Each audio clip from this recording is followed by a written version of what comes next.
यदि कोई tax payer EPF में कंट्रीब्यूट करता है स्पेसिफाई लिमिट से ज़्यादा, तो जो एक्सेस उसने कंट्रीब्यूट किया है उसके ऊपर इंटरेस्ट कैलकुलेट किया जाता है और उस इंटरेस्ट के ऊपर आपको टैक्स भी पे करना होता है। तो ये कैलकुलेशन कैसे की जाती है, आपको टैक्स कैसे देना होता है, इसके बारे में हम इस वीडियो में डिटेल में डिस्कशन करेंगे। CA Satbir Singh YouTube channel पे आपका स्वागत है। आप हमारे यूट्यूब चैनल को सब्सक्राइब कर लें और आप हमें WhatsApp channel CA Satbir Singh टैक्सिल और टेलीग्राम चैनल पे सब्सक्राइब कर लें। लिंक वीडियो के डिस्क्रिप्शन में भी दिया गया है, कमेंट में पिन किया गया है, ताकि आपको इनकम टैक्स के रेगुलर अपडेट आपके मोबाइल पे ही मिलते रहें। जो सैलरीड एम्प्लॉय होते हैं वो एम्प्लॉय प्रोविडेंट फंड यानी कि ईपीएफ में कंट्रीब्यूट करते हैं, लेकिन अब ईपीएफ में आप जो कंट्रीब्यूशन करते हैं उसके ऊपर जो इंटरेस्ट मिलता है वो स्पेसिफाई लिमिट तक ही एग्जम्प्ट है, उससे ऊपर वो टैक्सेबल होता है। तो इसके लिए आपके कंट्रीब्यूशन को दो पार्ट में विभाजित किया जाता है। एक होता है नॉन टैक्सेबल अकाउंट, एक होता है टैक्सेबल अकाउंट। यदि एम्प्लॉयर और एम्प्लॉय दोनों ही कंट्रीब्यूट कर रहे हैं ईपीएफ में, तो उस केस में जो एम्प्लॉय कंट्रीब्यूट करता है ईपीएफ में वो 2,50,000 रुपये तक कंट्रीब्यूट करता है, तो वो नॉन टैक्सेबल अकाउंट में चला जाता है। यदि इससे ऊपर एम्प्लॉय अपना शेयर कंट्रीब्यूट करता है तो वो टैक्सेबल अकाउंट में चला जाता है। लेकिन यदि एम्प्लॉयर पार्टिसिपेट नहीं करता है प्रोविडेंट फंड में, सिर्फ एम्प्लॉय ही कंट्रीब्यूशन करता है, तो उस केस में एम्प्लॉय 5 लाख रुपए तक यदि कंट्रीब्यूशन करता है एक फाइनेंशियल ईयर में, तो उस केस में ये नॉन टैक्सेबल अकाउंट में चला जाता है। और यदि 5 लाख से ऊपर कुछ भी अमाउंट कंट्रीब्यूट करेगा वो उसका टैक्सेबल अकाउंट में चला जाता है। तो जो आपको इंटरेस्ट मिलेगा नॉन टैक्सेबल अमाउंट में आपने जो कंट्रीब्यूट किया है वो टैक्स फ्री होता है, इस पर टैक्स नहीं लगता है। लेकिन जो एक्स्ट्रा कंट्रीब्यूट करते हैं, जो अमाउंट आपका टैक्सेबल अकाउंट में चला गया है, उसके ऊपर आपका जो ब्याज मिलेगा उसके ऊपर आपको इनकम टैक्स देना होता है, जिसके बारे में कि हम इस वीडियो में डिस्कशन करेंगे डिटेल में। तो हम इसे एक एग्जांपल के द्वारा लेते हैं। सबसे पहले हम एग्जांपल लेंगे जहाँ पे कि एम्प्लॉय कोई अमाउंट विड्रॉ नहीं करता है एम्प्लॉय प्रोविडेंट फंड में ड्यूरिंग द ईयर, सिर्फ कंट्रीब्यूट ही करता है। तो जैसा कि आप अपने स्क्रीन पे देख पा रहे हैं, यहाँ पे मिस्टर ए मान लीजिए मंथली कंट्रीब्यूशन 30,000 रुपीज़ करता है, तो एम्प्लॉय का शेयर है। तो उसने अप्रैल में 30,000 कंट्रीब्यूट किया तो नॉन टैक्सेबल अकाउंट में चला जाएगा। फिर उसने मई में 30,000 कंट्रीब्यूट किया तो उसका टोटल अमाउंट कंट्रीब्यूशन का हो गया 60,000। फिर वो जून में कंट्रीब्यूट करता है 30,000, तो ये उसका एक्यूमुलेटेड बैलेंस यहाँ पे बढ़ता जाता है नॉन टैक्सेबल अकाउंट में। और आप ये देखिए नवंबर तक जो उसने कंट्रीब्यूशन किया है वो 2,40,000 हो चुका है। तो अब जब दिसंबर में वो कंट्रीब्यूट करेगा तो सिर्फ 10,000 रुपीज़ ही नॉन टैक्सेबल अकाउंट में जाएगा, क्योंकि यहाँ पे 2,50,000 की लिमिट उसकी पूरी हो चुकी है। इससे एक्स्ट्रा उसने जो कंट्रीब्यूट किया है 20,000 रुपीज़ वो टैक्सेबल अकाउंट में चला जाएगा। इसी प्रकार जनवरी में जो कंट्रीब्यूट करेगा वो उसका टैक्सेबल अकाउंट में ऐड हो जाएगा। फरवरी में कंट्रीब्यूट करेगा, मार्च में कंट्रीब्यूट करेगा तो टैक्सेबल अकाउंट में चला जाएगा। तो ये दो अकाउंट को मेंटेन करने से अब आपका जो इंटरेस्ट है वो कैलकुलेट किया जाएगा। जो नॉन टैक्सेबल अकाउंट है उसके ऊपर जो इंटरेस्ट है वो कैलकुलेट किया जाएगा, ये टैक्स फ्री रहेगा। लेकिन जो टैक्सेबल अकाउंट आपका है जो कि आपने कंट्रीब्यूट किया है, इसके ऊपर जो इंटरेस्ट कैलकुलेट किया जाएगा ये टैक्सेबल होगा और आपको अपनी इनकम टैक्स के रिटर्न में भी से दिखाना होगा, जिसे कि हम आगे समझेंगे। तो इस प्रकार अब यहाँ पे हम देख लेते हैं कि जो टैक्स का ट्रीटमेंट है वो कैसे होगा।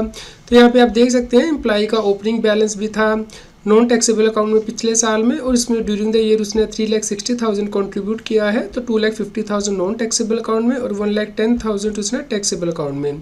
तो यहाँ पे नॉन टैक्सेबल अकाउंट में जो उसका इंटरेस्ट होगा वो ऐड हो जाएगा और जो टैक्सेबल अकाउंट का इंटरेस्ट होगा वो टैक्सेबल अकाउंट में ऐड हो जाएगा।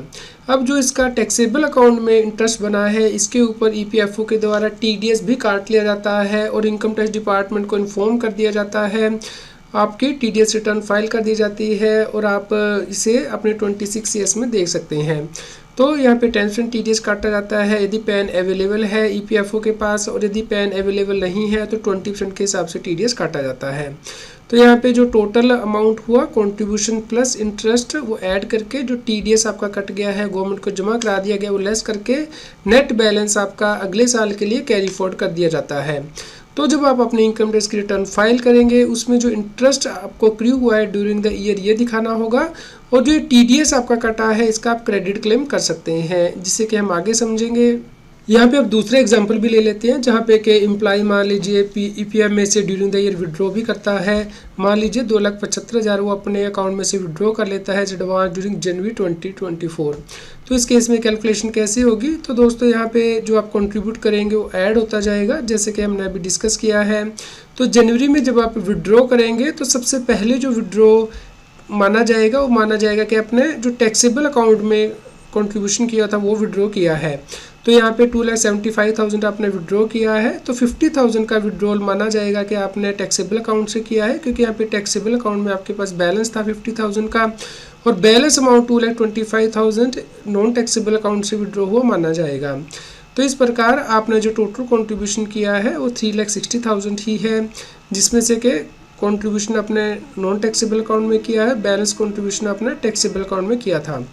तो इस प्रकार अब आप यहाँ पे देख पाएंगे कि आपका जो नॉन टैक्सेबल अकाउंट के ऊपर इंटरेस्ट है वो कैलकुलेट किया जाएगा, और जो टैक्सेबल अकाउंट है उसके ऊपर इंटरेस्ट यहाँ पे कैलकुलेट किया जाएगा जितने महीने आपका टैक्सेबल अकाउंट में बैलेंस रहा है। तो अब आपका इस प्रकार से यहाँ पे नीचे इंटरेस्ट आ जाएगा।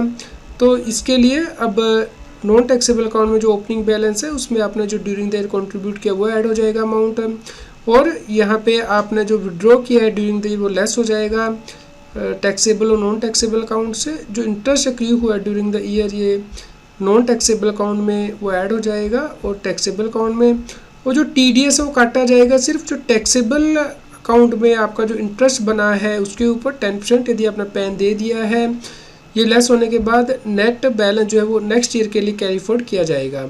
तो ये जो आपको इंटरेस्ट मिला है 675 रुपीज़, ये आपका टैक्सेबल होगा, ये आपको अपनी इनकम टैक्स रिटर्न में दिखाना होगा। ये जो नॉन टैक्सेबल अकाउंट के ऊपर आपका इंटरेस्ट मिला है ये नॉन टैक्सेबल होता है, ये इनकम टैक्स की रिटर्न में टैक्सेबल नहीं होगा। यदि आप पैन नंबर नहीं देंगे तो आपका हाई रेट से TDS काटा जाता है 20% के हिसाब से, जो टैक्सेबल अकाउंट में आपका इंटरेस्ट मिलता है उसके ऊपर। अब समझ लेते हैं कि आपको EPF के इंटरेस्ट इनकम को इनकम टैक्स रिटर्न में कैसे दिखाना है। यहाँ पे दो ओपिनियन है। पहला ओपिनियन ये कहता है कि आप कैश बेसिस पे दिखाएंगे, यानी कि जब आपका इंटरेस्ट मिल जाएगा, जब आपका प्रोविडेंट फंड मैच्योर होगा उस वक्त आप इसकी टैक्सेबिलिटी लेंगे और उस वक्त ही आप इसके TDS का क्रेडिट क्लेम कर सकते हैं। तो जो आपका TDS हर साल कट रहा है उसको आपको कैरी फॉरवर्ड करना होता है, और जब आपको इंटरेस्ट मिलेगा EPFO से उस वक्त आप इसे टैक्सेबल करेंगे और जो TDS का क्रेडिट है वो क्लेम करेंगे। लेकिन दूसरा ओपिनियन ये है कि हर साल आपका जो इंटरेस्ट एक्रू हो रहा है EPF पे जो आपने एक्स्ट्रा कंट्रीब्यूशन किया है उसके ऊपर, तो हर साल ही आप अपनी इनकम टैक्स की रिटर्न में से दिखाएंगे और TDS क्रेडिट क्लेम कर लेंगे। तो हम लोग दूसरे ओपिनियन से जाते हैं कि आपका जो इंटरेस्ट है वो आप हर साल ITR में रिपोर्ट करेंगे जो टैक्सेबल अकाउंट का है, और जो TDS क्रेडिट है वो क्लेम कर लेंगे। तो जैसा कि आप अपनी स्क्रीन पे देख पा रहे हैं यहाँ पे टैक्स पेयर के द्वारा सैलरी ली गई है 5,50,000 की, इसमें से स्टैंडर्ड डिडक्शन मिल जाएगी 50,000 की, नेट 5 लाख की इसकी इनकम है। तो ये जो इंटरेस्ट होता है EPF के ऊपर ये टैक्सेबल अकाउंट का अमाउंट जो है वो आपको इनकम फ्रॉम अदर सोर्सेज के अंतर्गत दिखाना होता है। तो जैसे कि हमने पहली एग्जांपल डिस्कस की थी उसमें एम्प्लॉय ने कोई विड्रॉ नहीं किया था EPF में से, कंट्रीब्यूशन किया था। तो जो टैक्सेबल अकाउंट के ऊपर आपको इंटरेस्ट एक्रू हुआ है EPF में ये 2362, इसे आपको अपनी इनकम टैक्स की रिटर्न में दिखाना है एज ए टैक्सेबल अमाउंट, और यहाँ पे आपकी टोटल इनकम बन जाएगी और इसके ऊपर जो टैक्स है वो आप कैलकुलेट करेंगे। यहाँ पे हम नई टैक्स रजीम को ऑप्ट कर रहे हैं तो हमें पूरी टैक्स रिबेट मिल जाएगी 7 लाख रुपए तक की इनकम पे, और हमारा नेट टैक्स ड्यू 0 होगा। तो यदि आपने इसके ऊपर वीडियो नहीं देखी है तो आप जल्दी से देख लीजिए, लिंक आपके राइट हैंड साइड में कार्ड में दिया गया है कि नई टैक्स रजीम में टैक्स कैसे कैलकुलेट किया जाता है।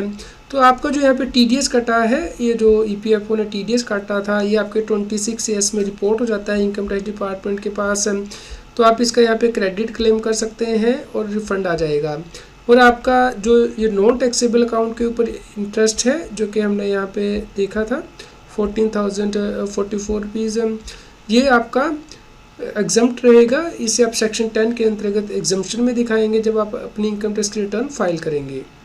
तो यदि कोई कर्मचारी EPF में लिमिट से ज़्यादा कंट्रीब्यूट करेगा तो एक्सेस कंट्रीब्यूशन जो वो करेगा उसके ऊपर जो उसे इंटरेस्ट मिलेगा उसे टैक्सेबल करना है, और उसके ऊपर जो TDS कटेगा वो उसे चेक कर सकता है 26 AS में।